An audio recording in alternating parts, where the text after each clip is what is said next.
পঞ্চগড়ের ভিতরগড় সীমান্তে বিএসএফের গুলিতে আল আমিন নামে এক বাংলাদেশি নাগরিক নিহত হওয়ার ঘটনায় তীব্র প্রতিবাদ জানিয়েছে বর্ডার গার্ড বাংলাদেশ বিজিবি। ভারতীয় সীমান্তরক্ষী বাহিনী বিএসএফ এই ঘটনাকে অনাকাঙ্ক্ষিত উল্লেখ করে দুঃখ প্রকাশ করেছে। 10 মার্চ সোমবার বিকেলে পঞ্চগড়ের তেঁতুলিয়া উপজেলার বাংলাবান্ধা ফুলবাড়ি শূন্য রেখায় বিজিবি ও বিএসএফের মধ্যে সেক্টর কমান্ডার পর্যায়ে এই সৌজন্য সাক্ষাৎ অনুষ্ঠিত হয়। বিজিবির পক্ষে নেতৃত্ব দেন Thakurgaon sector commander colonel Golam Rabbani এবং বিএসএফের পক্ষে নেতৃত্ব দেন শিলিগুড়ি সেক্টর কমান্ডার পিকে সিং।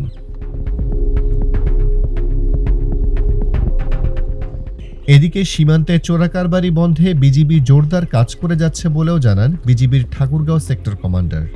গত পরশুদিন অর্থাৎ 8 মার্চ 2025 তারিখ ভোরবেলা পঞ্চগড় জেলার ভিতরগড় নামক স্থানের বিপরীতে ভারতের অভ্যন্তরে ভাটপাড়া নামক জায়গায় বিএসএফের গুলিতে বাংলাদেশি একজন যুবক নিহত হয়।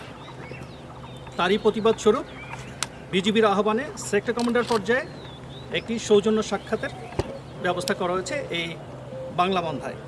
মূল বিষয়বস্তু ছিল সীমান্ত হত্যা। আমরা ওই হত্যাকাণ্ডের তীব্র প্রতিবাদ ও ক্ষোভ প্রকাশ করেছি।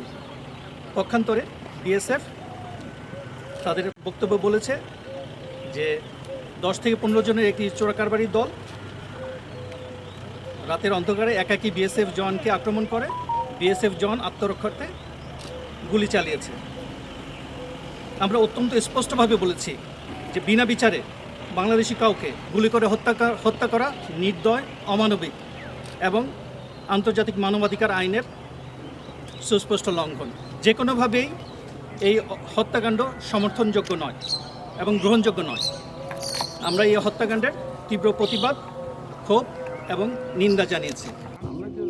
গত 8 মার্চ পঞ্চগড় সদরের ভিতরগড় সীমান্তের সুইডাঙ্গা এলাকায় বিএসএফের গুলিতে বাংলাদেশি যুবক আল আমিন নিহত হন।